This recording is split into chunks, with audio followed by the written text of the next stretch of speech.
I argued over 2 or 3 years na ang konti na lang ng reefs natin na magko-qualify as environmentally critical under that old proclamation. We must use the current average so that we give a chance for enhanced management and protection half of our reefs. So yun yung isang example nung gamit nung isang nationally applicable, statistically valid estimate ng coral cover. Sa tuwing nagbabasa kayo ng mga research papers, nagtataka din ba kayo kung paano ito naisipan gawin ng mga researchers? Paano nila na-transform ang idea nila para maging isang actual na research project? Saan sila kumuha ng funding para magawa to? Paano nila nalaman na ang results nila ay pwede na nilang ipasa for publication? Dito, sa Behind the Science podcast, ay kakausapin natin ang ating mga Pinoy scientists para ibahagi hindi lang ang mga resulta ng kanilang pag-aaral, kundi pati na rin ang mga behind the scenes or behind the science stories nito. Simula sa kung paano nila ito naisipan gawin hanggang sa na-publish na nila ito. So this podcast is in partnership with the UP Resilience Institute, the Philippine Agricultural Scientist, the Philippine Journal of Fisheries, and SciEngJ. So ang UP Resilience Institute ay long-time partners na namin dito sa podcast. Nung nagsisimula pa lang kami, nandyan na sila para tumulong sa amin. At para lang sa kaalaman ng lahat, ako ngayon ay isang UPRI Research Fellow. The Philippine Agricultural Scientist is the first international journal in the Philippines and Southeast Asia in the field of agriculture. It is published by the University of the Philippines, Los Baños, College of Agriculture and Food Science. It publishes articles in the fields of tropical agricultural science and related areas including environmental science, food science, engineering, biotechnology, economics, rural sociology, development communication, agroforestry and silviculture, and marine and fishery science. The Philippine Journal of Fisheries is the official publication of the Department of Agriculture, National Fisheries Research and Development Institute. It covers all aspects of fisheries, both in basic and applied sciences, as well as related fields of studies such as capture fisheries, aquaculture, post-harvest technology, marketing and industry, ecology, oceanography, conservation, biotechnology, food safety, socioeconomics, and systematics in freshwater, estuarine, marine, and other identifiable water habitats. SciEngJ, formerly known as the Philippine Science Letters, is the official journal of the Philippine American Academy of Science and Engineering. It covers studies in the natural, physical, mathematical, computational, and social sciences, including those related to agriculture, health, engineering, environment, education, and technology. So kung may paper kayong gustong i-publish at pasok ito sa scope ng mga journals na ito, please consider submitting to one of them. At syempre, importante, take note na hindi kayo pwede mag-submit ng sabay-sabay sa 3 journals na ito. Kasi bawal yon. Dapat sa isang journal muna kayo mag-submit. At ang mga journals na to ay index na rin sa Web of Science, Scopus, ASEAN Citation Index, and sa Imago Journal Ranking. Kaya masisiguro nyo dito ang mataas na standard at mabusisi na review process para masiguro ang high quality papers na pinapublish. So if you're interested in publishing your research in one of these journals, check nyo ang guidelines at ang links ay nasa description. Magandang araw mga kapwa scientista at welcome sa isa na namang episode ng Behind the Science podcast. So our guest is a full professor of the Biology Department and University Fellow of De La Salle University. He was also the founding director of the Brother Alfred Shields Ocean Research Center, the Marine Station of DLSU, where he conducts research and extension activities about marine ecosystems. He has been surveying and monitoring coral reefs for over 25 years and has led research teams to many previously unstudied reefs from all around the country, including the Kalayaan Islands and the Pacific Ocean coasts from Luzon to Mindanao. So without further ado, let's all welcome Dr. Wilfredo Licuanan. Hi. Hello. Thank you for having me again. Sa mga bagong audience natin dyan, actually second time na ito ni Sir Al sa podcast. So pwede nyong i-check yung previous episode natin sa kanya, so episode 61. So sa episode na yun, pinag-usapan namin ang Tubataha Reef, yung cause ng benthic cover change sa Tubata Reef na possibly associated sa ipot ng mga ibon. At ngayon naman, ang pag-uusapan natin ay ang isang paper or policy brief ni Sir Al published sa the Philippine Journal of Fisheries. So, since second time na ito ni Sir Al dito sa podcast, hindi na natin tatanungin yung journey niya as a scientist, paano siya naging interested sa science. Yung itatanong ko, ito yung hindi ko natanong last time kasi syempre limited lang tayo sa oras. So siguro sir, kasi nga kayo yung founding director ng Shore Center and ngayon nandyan po kayo. Pwede nyo po bang ikwento din sa amin paano ba nag-start yung Shore Center? Paano nyo siya sinimulan? Okay. Yeah. Thank you for that opportunity. Siguro kailangan ko lang din i-explain sa simula. Yung Marine Station at yung Shore Center are two separate entities. They are named after the same person, LaSalle brother. Siya rin ang founder ng Department of Biology. Siya rin yung nagtayo na tong Marine Station na kung nasaan ako ngayon. Tinayo niya yung Marine Station in the 60s. Pero nagdadala na siya ng estudyante dito before that. In contrast, yung Shore Center, yung Brother Alfred Shields Ocean Research Center, as opposed to the Brother Alfred Shields Marine Station, or for short, we call it BRAMS. Yung Shore Center ay mga 12 years old pa lamang. Tinayo namin siya dahil kailangan namin ng hiwalay na entity para sa mga projects na pinupondohan galing sa labas ng university. So ang mga research center sa De La Salle University, they exist for external funding.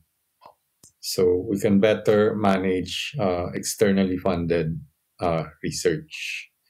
So tinayo namin yung Shore Center dahil dumadami yung proyekto na kailangan i-manage.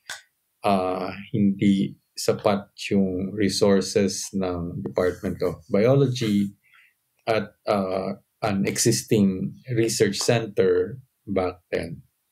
So, ngayon, siya yung pangalawang research center ng College of Science. Pero madaming bago na entities na kailangan na ring ihiwalay from a mother research center. Dahil padami yung mga projects na merong specific areas of interest. So yung Shore Center ay for marine research and training and extension programs. Ano pa yung mga current projects nyo ngayon sa Shore Center? Well, right now I've been here at the Marine Station for almost continuously for most weekdays since February. Meron kaming isang project na ang focus ay citizen science. We call it AL1 citizen science methods. Yung idea is we use trained volunteers in collaboration with the municipal governments ng tatlong bayan ng Western Batangas, yung bayan ng Nasugbu, Lian at Calatagan. Collectively, they contain about 20% of the coral reefs of Verde Island Passage, an area well known for marine biodiversity. And yung methods na inintroduce namin allows the communities to be the at the forefront of monitoring their own coral reefs. Mga mangingisda mostly ang nagkokolekta ng survey data. Yung survey includes taking photographs of the reef in a certain fashion. Yung mga photographs na yon dinadala namin sa 3 public high schools where they have environment clubs. Tinuturuan namin yung mga high school students, mostly grade 8, grade 9, pati grade 7 actually. And sila ang nag-quantify ng coral cover, yung cover ng seaweeds, yung cover ng non-living material, sand, rubble, for example. At nagpo-produce sila ng scorecards para mas madaling mapaliwanag sa ibang tao yung condition ng reef at kung paano siya nagbabago over time. So that's what we're doing a lot of because yung manual ng methods na yon nilagay namin online mga about a year and a half ago, and at present mahigit 1,500 downloads na kami. Ang daming requests for training. Even US Peace Corps volunteers are seeking training. We're trying to help them remotely kung hindi sila makapunta dito sa Marine Station by providing technical support, help them fabricate instruments to do this, and so on. Dagdag ko lang din, meron kaming na-develop ng isang monopod to improve yung quality ng pictures na kinukuha sa mga citizen science surveys, and we got a patent for that monopod. Not because we're seeking to make money out of it, but to protect ourselves from patent trolls. But in the manual na downloadable, nandoon yung design nun to allow people to fabricate these monopods on their own.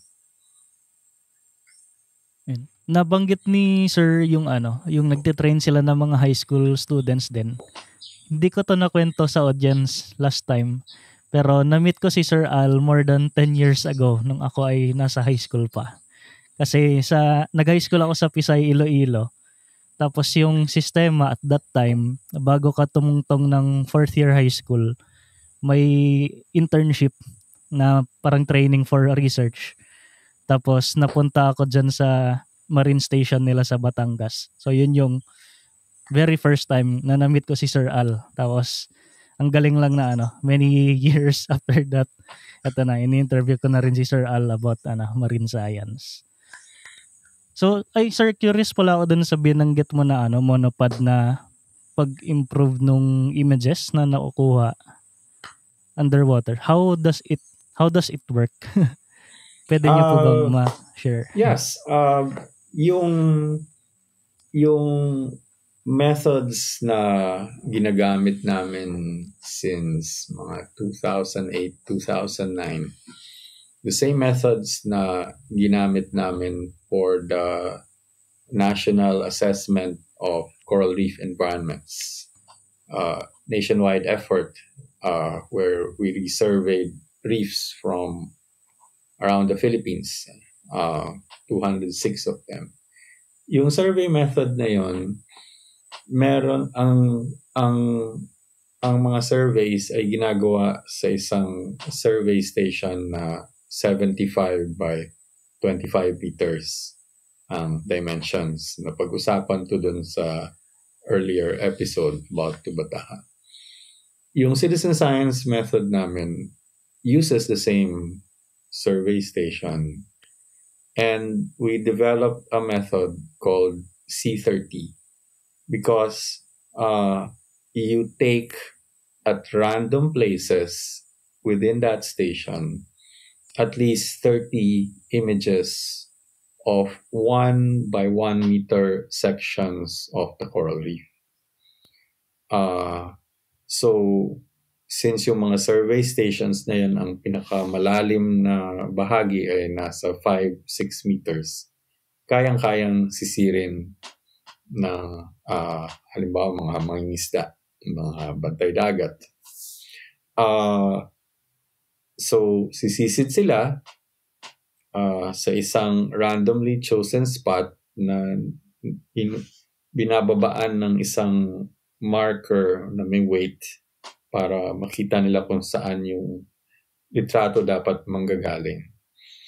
Sisisid sila, dala-dala itong monopod na to. Gawa lang siya sa PVC pipes. Pagdating niya doon sa malapit doon sa reef, bubuksan niya na parang payong yung monopod.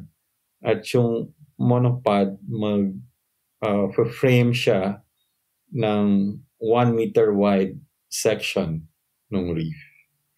And since may nakabit na wide angle lens or action camera yung gamit, nakakuha ka ng litrato ng 1 by 1 meter section na reef. And then bago ka umahon, tiklop mo uli yung monopod para walang drag habang nag-ascend ka. So, yun yung gamit ng monopod na yun. So, it's essentially folding framer para mapakita mo yung section ng reef na sinisurvey. Ayun. So, for anyone interested sa ganun, di ba sir, tama ba? You mentioned earlier na kasama ito dun sa online manual nyo, yung Yes. monopod. So siguro isama ko na lang din yung link na yun sa description kapag in-upload yung episode. Yes, may online na manual, merong YouTube channel ang Shore Center where there's 8 videos that you can use to train a small team to do these surveys. Yung manual ay trainer's manual. So, yun yung dahilan na meron din kasamang training videos. Ayun, so since nag-uusap naman na kami ni Sir Al nung pag yung mga method sa pag-survey ng reef, punta na natin yung paper niya. So ang title nito ay New Scales to Guide the Assessment of Hard Coral Cover and Diversity in the Philippines. So sir, can you give us a bird's eye view muna kung ano ba itong paper niya na to? Okay.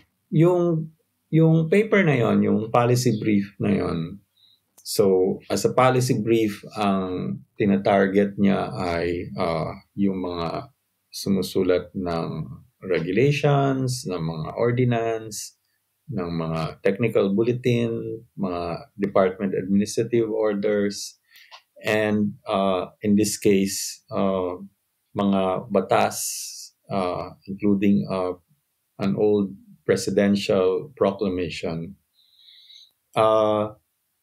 Pinipresent doon in more concise form, mas maiksi, mas madaling maintindihan, yung synthesis ng mga findings namin doon sa nationwide assessment na nabanggit ko. Yung palayaw ng programa ay NACER na pinondohan ng DOST PCARD. Pinipresent namin doon yung findings namin at dahil yung sistema na ginamit namin doon sa pag-survey ng reefs nationwide ay sumusunod sa isang statistical framework that allows us to make general statements about the reef even if hindi namin napuntahan lahat ng reefs sa Pilipinas. Yung findings namin nakaproduce ng average coral cover as an example, an average measure of diversity in terms of coral genera. Dahil meron kaming mga numero like that, that means na kung nag-aaral ka ng reef sa isang mas maliit na lugar, hindi yung buong Pilipinas like we did, kailangan mo ng basis kung yung nakikita mo doon sa reef of interest sa iyo ay how it compares doon sa ibang reefs sa Pilipinas. So, since may average kami, pwede mong malaman kung yung reef na sinisurvey mo ay below average or above average. At kung above average siya in terms of coral cover, in terms of coral diversity or richness, we can even tell you how high above average yung reef na inaaral mo. So, nag-present kami ng dalawang scale na naipublish na namin sa international journals before. Pero pinublish din namin sa Philippine Journal of Science, yung initial findings, at yung policy brief na pinag-usapan namin. Pinakita namin paano mo yun magagamit sa ating mga regulations, sa ating mga government units na may kinalaman sa reef. So, yung bagong scale na yon, meron siyang 4 na categories. Halimbawa, kung sa hard coral cover, category D yung reef mo. That means na pag category D siya, yung coral cover, in this case, below 22%. Category D means below average yung reef mo. Pag category C at category B at category A, yung tatlong yon, they are above average. Pero kung halimbawa category B, Bravo, category B yung reef mo. Okay. Ibig sabihin, yung coral cover niya ay mahigit sa 33%. Pero hindi lalagpas sa 44%. Category B means mas mataas pa yung coral cover mo sa average sa Tubataha. So, ang point dun sa mga bagong scales ay meron ka na ngayong mga benchmarks. Hindi arbitrary.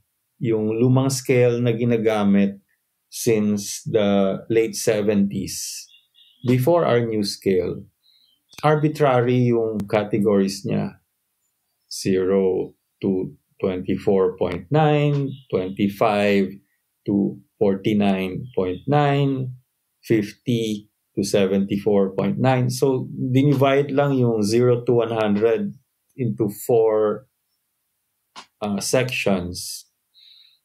It was arbitrary, walang basis as opposed to sa amin na ginamit namin yung average for the Philippines during the nationwide surveys, yung average for Tubataha, okay, our best managed and largest reef in a protected area. And that means na kung meron kang survey data, gusto mong ipaliwanag sa policymakers, gusto mong ipaliwanag sa citizen scientists, gusto mong ipaliwanag sa mga communities, meron ka ng mas madaling ma-relate to na scale na mas madaling ipaliwanag. So, halimbawa, meron ka isang category A reef, lagpas 44% ang coral cover. That means na ang isang category A reef ay nasa top 9% ng mga reefs sa Pilipinas. Okay. So, dun sa mga examples na binibigay ko sa iyo, nakikita mo na mas madaling ipaliwanag yung condition ng reef dahil meron ka na lang ngayong mga letter grades. Kung pwede ko rin idagdag, meron kaming pinublish na paper sa journal na Coral Reefs. Okay. Noong 2023, ang senior author ay assistant ko dati, si Regina Abesamis. Pinakita namin yung isang reef sa Palawan, sa bayan ng Taytay. Ang lala ng epekto ng coral bleaching sa kanya sa 2010. Okay. Nag-umpisa ang bleaching dun sa Taytay Bay ng July ng 2010. By September, ang lalaking areas ang patay ang coral. You can go to the top of one reef, do a 360-degree turn, and as far as the eye can see, all the corals back then, they were all dead. It was that bad. Okay, so we established monitoring in those reefs after the bleaching event. And we showed in that paper na may isang reef na nag-umpisa siya sa category D nung end ng 2010, 2011, category D siya, 2012, category C siya, 2013, category B siya, 2014, 4 years after the bleaching event, it was category A. So the scale also shows you that it is possible for a reef to recover and get a new rating every year, as opposed to yung old scale na arbitrary, na ang lalaki ng mga agwat nung mga scale, pag sinabing fair ang isang reef, that means between 25 and 50. Habang buhay, fair na yan. Okay. Most likely. So, the new scale is more interpretable. And the point for the policy brief is we propose na presidential proclamation that is heavily cited in our environmental impact assessment system should be updated to use the benchmarks that we use in our scale, in our new scale. And that's what the policy brief is about.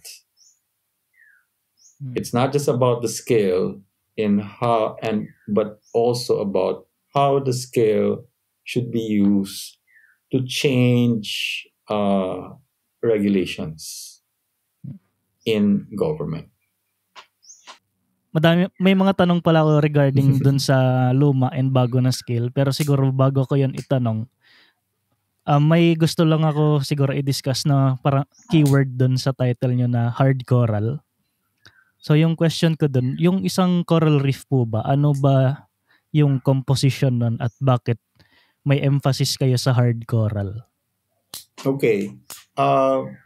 In-emphasize namin yung hard corals because sila ang bumubuo ng reef. Okay. Ang isang common misconception is pag nakakita ka ng corals sa isang lugar, you are looking at a coral reef. That is not true. The same way na just because nakakita ka ng madaming puno means you are looking at a forest. Okay. But mas mahirap yung susunod with regards to coral reefs. Kasi yung coral reef nga is binubuo ng corals. Pero yung corals, kailangan nakatira sila doon sa lugar na yon ng matagal na matagal. Lalagpas sa 6,000 taon or even longer.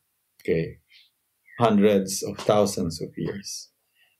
Over that time period, nag-accumulate yung skeleton ng coral until such a time na kung nagsimula yung coral reef na nakadikit sa isang isla, yung coral reef na yon palayo ng palayo sa playa, sa shoreline. Yung paglaki niya at doon mo lang pwedeng tawaging coral reef ang isang lugar. Kung yung accumulation ng coral skeleton over a very, very long period of time is such na meron ka ng isang geologic structure na pwede kang halimbawa maglakad from the shoreline at low tide ng several meters to several kilometers. Okay. Dahil gano'n na kalaki yung coral reef. Okay. So, nag-focus kami sa hard coral kasi sila yung bumubuo nung reef. Yung lumang scale, ang ginagamit niya na basis ay yung isang medyo misused na term. They call it live coral cover. And sa scale na yon, they were using the total cover. Cover means ilang percent ng surface ang natatakpan. And ang ginagamit nila doon sa old scale ay soft plus hard coral cover. But we argued in that policy brief na ang gumagawa ng reef mostly ay hard corals. So, kung meron ka isang lugar na panay soft corals lang ang nakatakip dun sa bahagi ng reef na sinisurvey, that's actually not good na it's all soft coral. Okay na may coral pa kahit na soft, pero ang mas malusog na reef ay made up of hard coral. Ang harap niya yung reef slope where the surveys should be done. Ayun, so nabanggit kanina ni Sir Al yung yung coral reef na isa siyang geological structure that forms for thousands of years. And I encourage you na i-check yung isang previous episode namin. Nakalimutan ko ng episode number. Basta dun sa episode na yun, pinag-usapan namin yung development ng Tubataha and Apo Reef from 18,000 years ago. So yung paglaki niya from minus 120 meters below sea level hanggang sa present level niya. So kung interested kayo doon, ililink ko lang yun sa description. Please check it out. So siguro sir, recap ko lang yung yung luma and bago na scale, kung tama yung pagkaintindi ko. Bali dun sa lumang scale, kumbaga yung ratings mo, for example, grading system sa klase na 0 to 100, sinubdivide lang siya to 0 to 25, 25 to 50, ganon. Tapos, yung ganong system, parang hindi siya realistic, kung tama yung ganong term. Kaya ginawa nyo yung bagong system na hindi siya 0 to 100, pero mas maliit siya na number. Tapos, from a numerical system, ginawa nyo siyang letter na A to D. Tama po ba? Yes. Kasi yung lumang scale, inattachan din nila ng labels. Yung below 25%, they call it poor. Yung between 25 and 50, they call it fair. Yung above 50, they call it good. And kung magpas ng 75, they call it excellent. We did not want to use those terms. We wanted to move away from those terms, even though we started using the same terms. But by the time our nationwide assessment ended, we realized na yung terms na poor, fair, and good, merong naka-attach na implicit na parang generalization na halimbawa, pag sinabing poor, then maririnig mo sa ibang non-specialists or even sa mga decision maker. O poor na pala yung reef, di sira na pala, di bakit pa natin kailangan protektahan? Bakit hindi na natin patuloyin yung project? Sira na naman yung reef. Okay. So we replace the lowest category. Instead of calling it poor, we call it category D para walang value na naka-attach. And sa literature, may makikita ka mga studies sa about calcification rate, kung kaano kabilis mag-create na skeleton yung corals, or mga pag-aaral sa accretion rate, kung kaano kabilis tumutubo yung coral reef as opposed to yung coral na bumubuo ng reef. Okay. Halimbawa, may pag-aaral sa Northern Philippines na the reef was growing 1 meter every 100 years, approximately 1 meter, which does not sound like much for 100 years. Pero if you think about that reef being kilometers long, growing by itself 1 meter in 100 years, that means na palaki yung area na napoprotektahan sa alon, palaki yung area na pinanggagalingan ng white sand na gusto nating puntahan sa coastal areas, so on. So, significant yung growth ng isang reef kahit na ang coral cover niya ay 12%, 10%. Mga pag-aaral sa ibang lugar, including sa Caribbean, 10% coral cover, tumutubo pa rin yung reef. Mm-hmm. So, even category D reefs, they are not useless. They are still worth managing.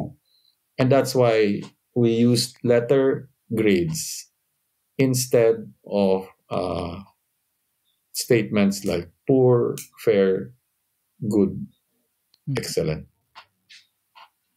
Yung lumang scale po ba, paano siya ginawa, and then paano nyo ginawa yung bagong scale? Pinuntahan nyo ba ulit yung mga pinuntahan nung dating study, or completely bagong sites yung mga pinuntahan nyo?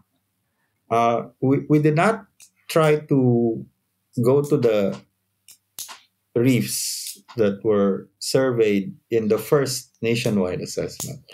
So, to give credit to my mentors, the first nationwide assessments were done in the late 70s, early 80s.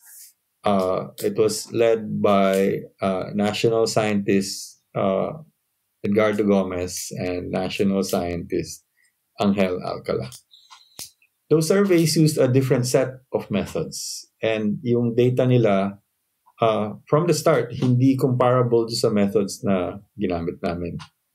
Yun yung unang reason bakit hindi na namin sinubukang balikan yung mga reefs nila. Pangalawa, yung surveys nila hindi sumunod sa isang statistical sampling framework.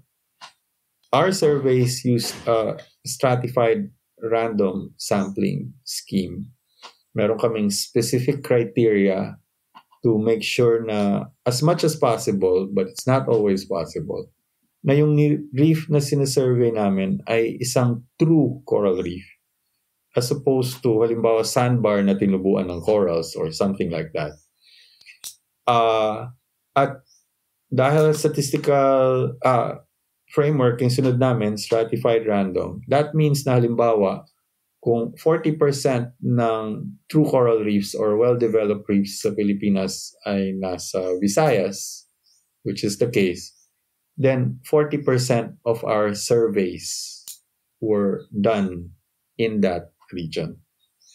If you look at the sites of the first national assessment of the 70s and 80s, medyo may bias sila towards certain areas. There were a lot of surveys in the Visayas, which is appropriate. There were also a lot of surveys around Luzon, but very few in Mindanao.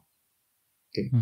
So the picture it presents is not representative of what is happening in the rest of the country.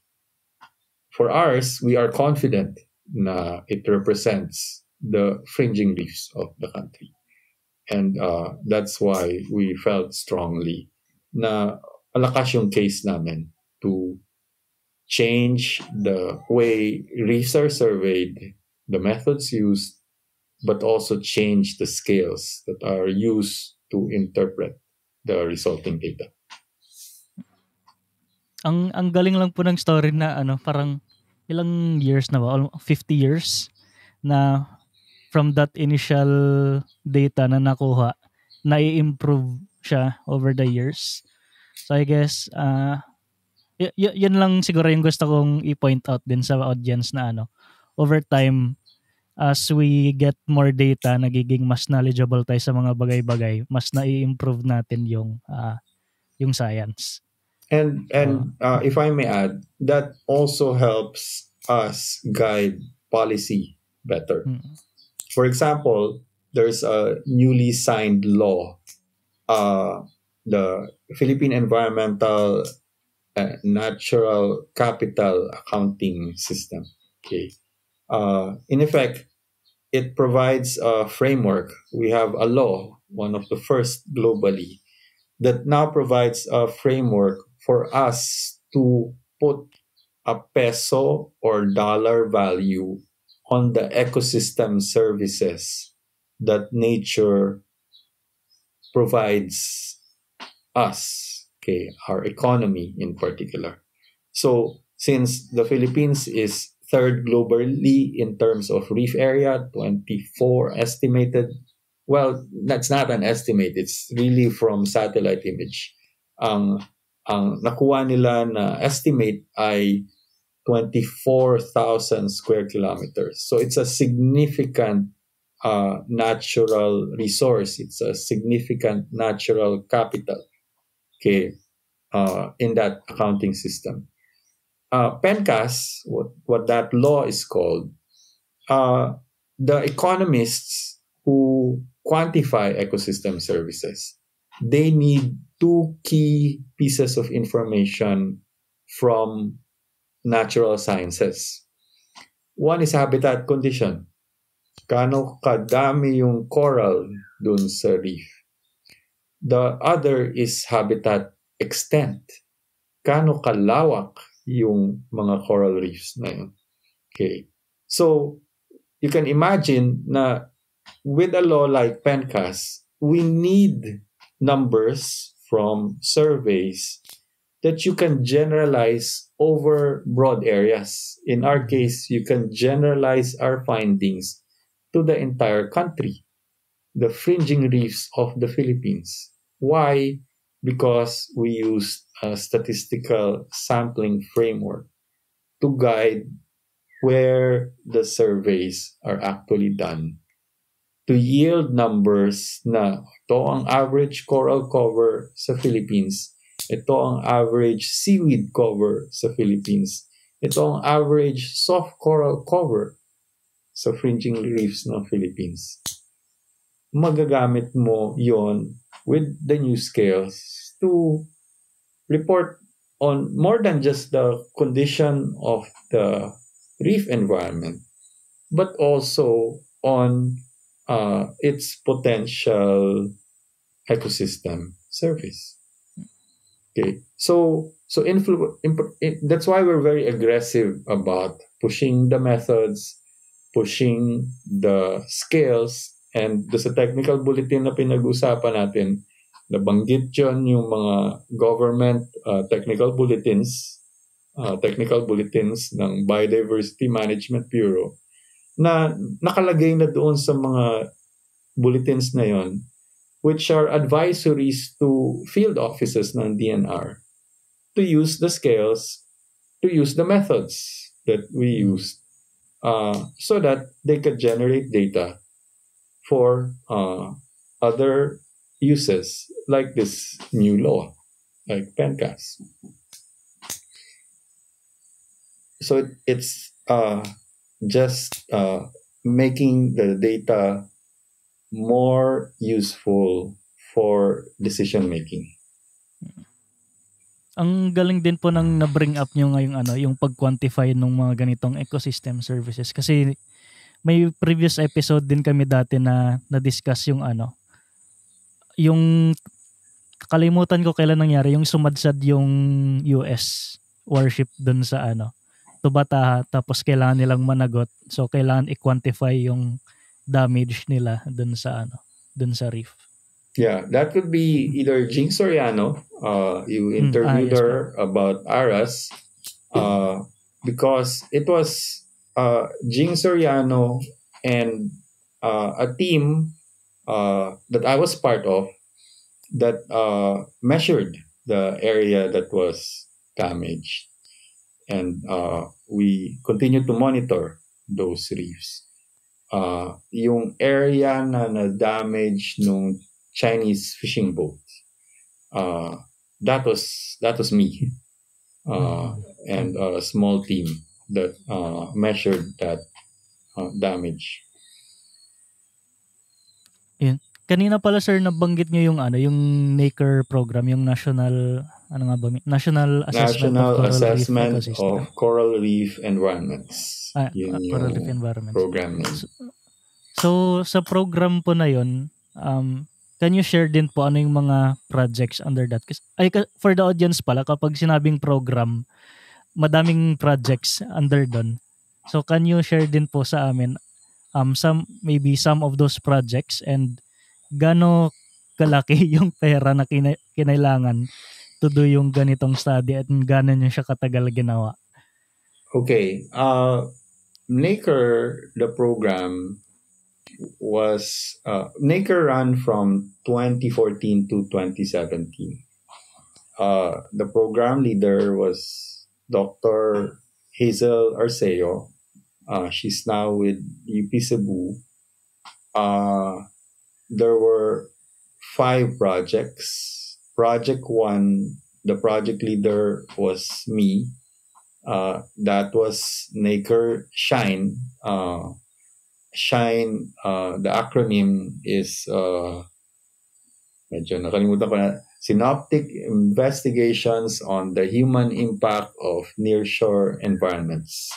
Okay, if you look up what NACER is, and you will realize na NACER is the shiny part of a shell, like a clam.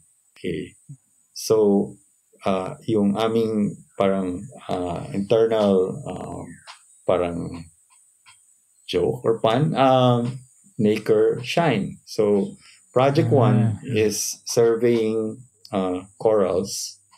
Project 2, the acronym is PEARL. Okay, so may NACER, may PEARL. Okay, NACER PEARL, the project leader was the program leader, si Dr. Hazel Arceo. Focus on reef fishes. Okay. Project 3 was led by the late Dr. Maricar Samson. Okay.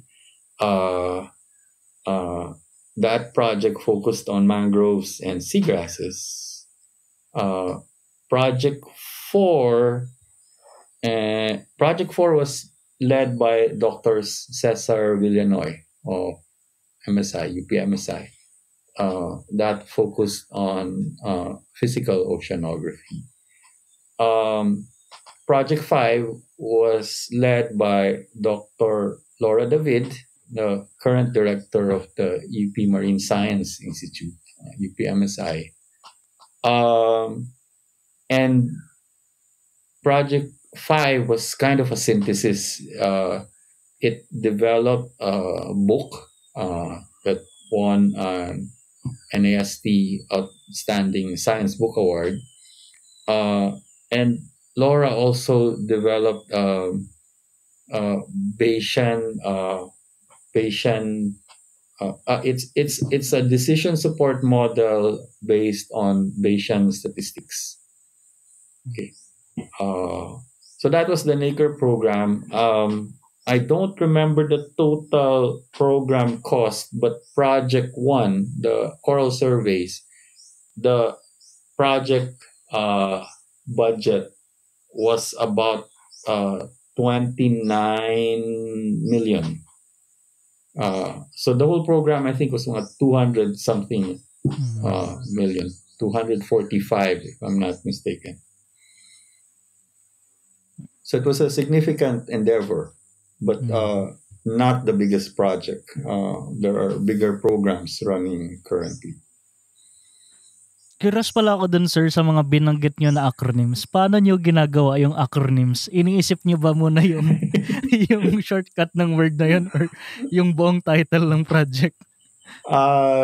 We learned to do this from one of our mentors, Dr. Perry Alino, retired professor from UPMSI. Perry is very, very good with these acronyms. An example of a memorable one is there was a big 4-year climate change program with, I think, 7 projects. And its acronym, climate change, ice cream. Ice cream. All I remember is what the ice part is, integrated coastal enhancement. Usually what we do, and again, we learned this from Perry, we list some of the key terms that describe what that project is about. And then we come up with acronyms. Pero si Perry talaga ang best sa mga ganyan. Meron siyang SSS, meron siyang GSIS, meron siyang ice cream, meron siyang bring hope, you should see his project and program names. Very, very imaginative. Sa tingin ko nga, sir, sa buong pagsusulat ng proposal, yun yung pinakamahirap na part, mag-isip ng acronym. Yes.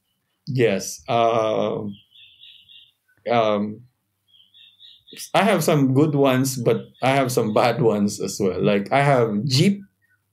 JEEP is Jellyfish Ecology and Venomations Project. We are currently running phase 2. A project that just ended, no, not very imaginative. We call it RIM. It's Reef Imaging for Monitoring. I used to have Mirror, monitoring and impact research on the resilience of reefs. But nothing like ice cream or SSS or GSIS ni Perry Alino. He's the master for this. Required ba talaga yun, sir, palagi sa proposal na kailangan mo mag-come up ng acronym or hindi naman? It helps, I think, keep it makes the project easier to remember, and recall value is something that will help you with funding agencies, I hope. Mas madaling tandaan or at least mas mahirap makalimutan. Dito sir sa nung ginawa niyo tong bagong scale, ano yung best and worst experience niyo in doing the study?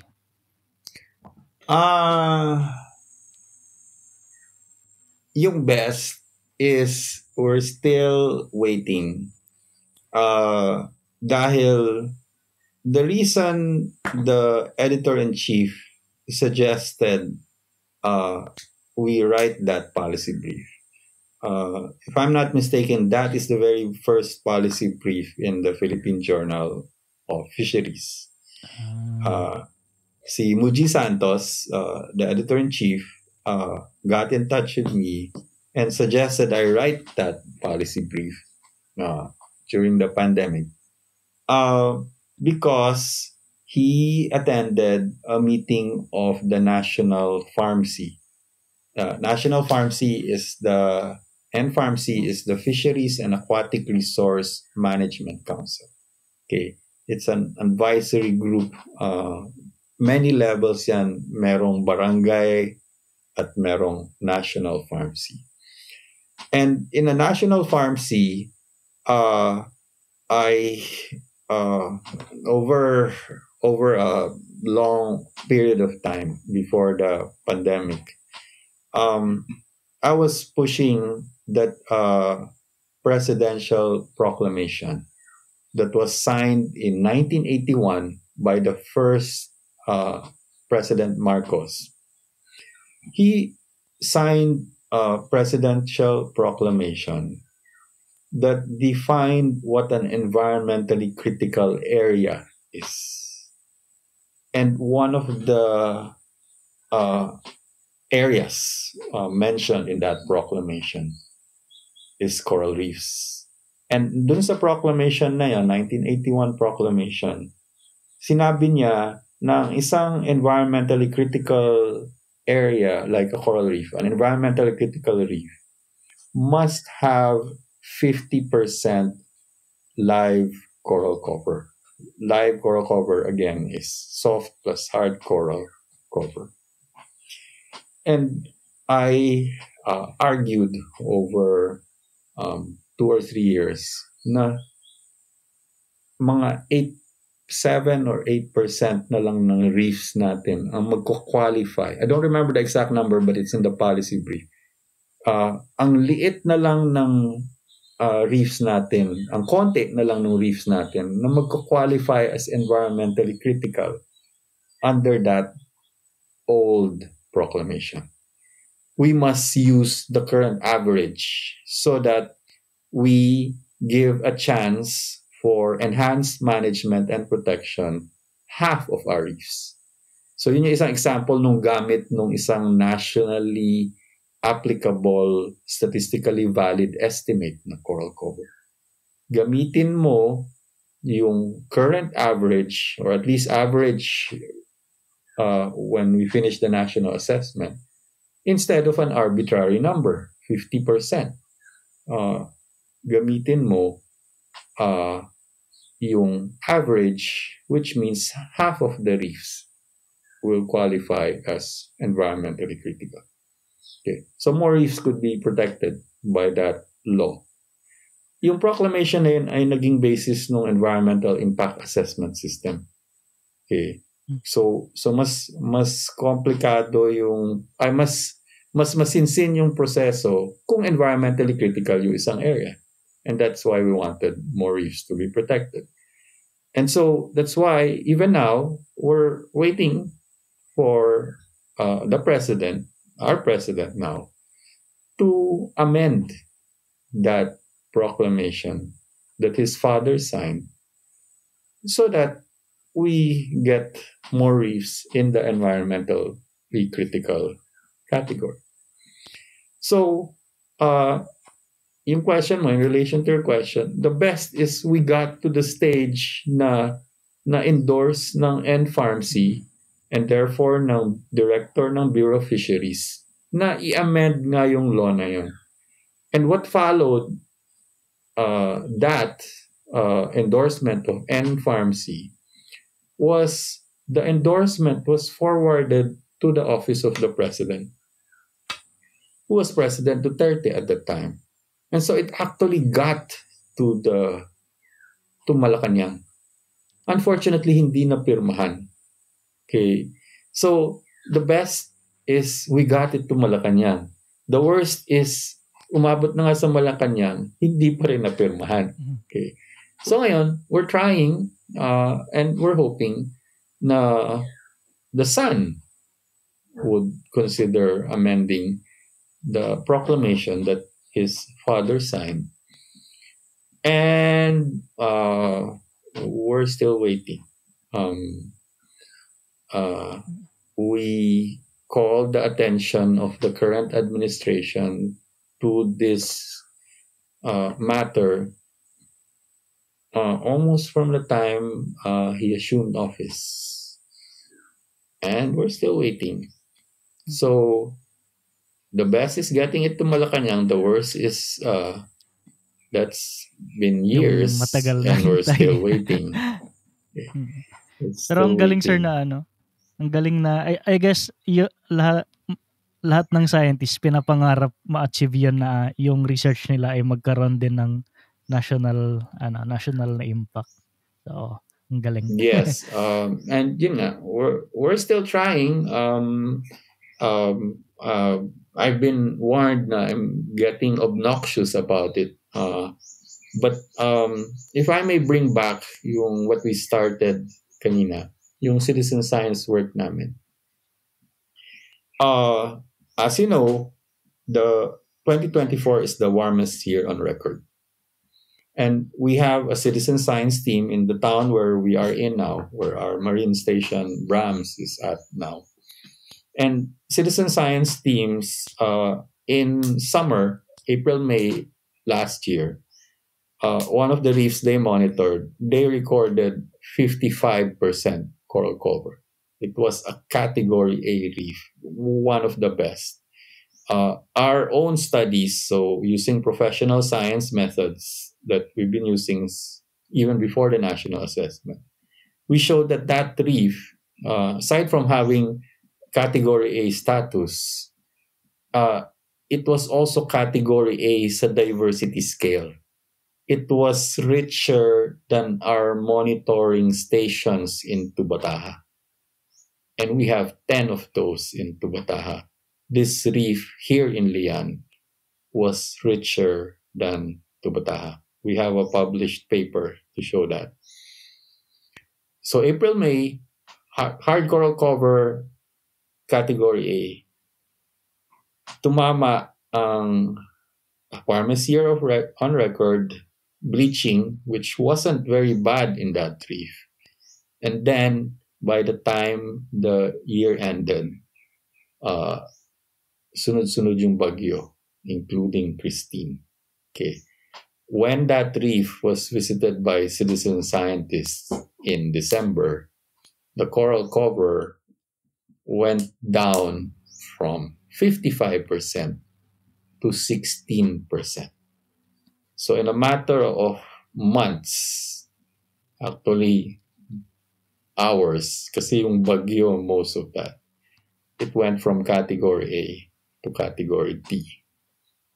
Because it was community data backed up by scientists monitoring the same spot using compatible methods, one citizen science, the other professional science.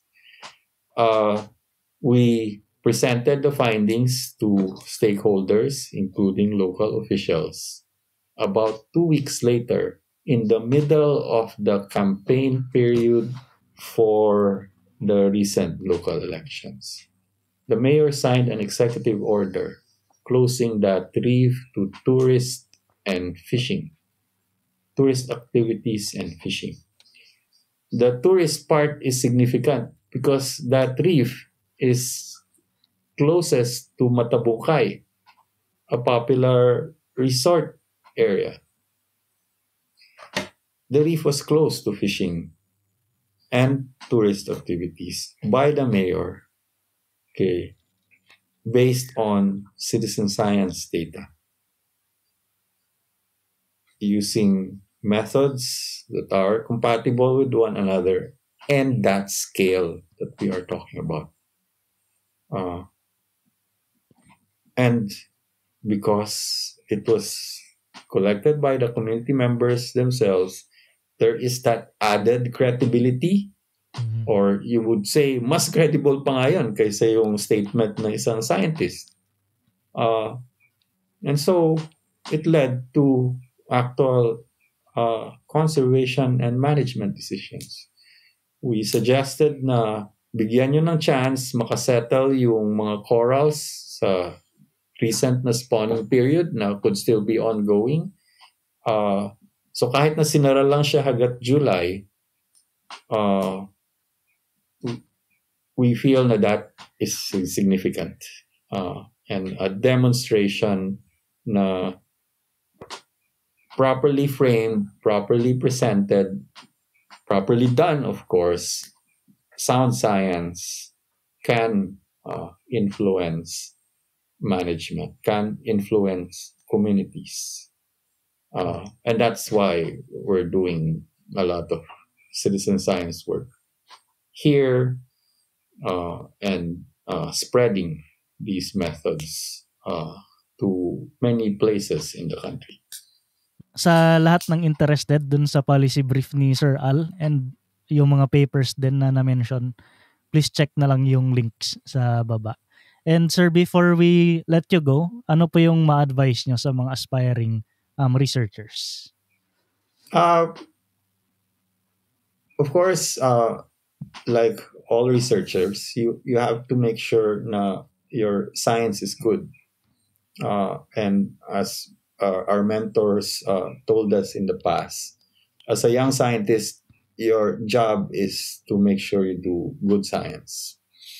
As you mature, as you get older, as you get more established, your job changes. And that's my current job because I'm old.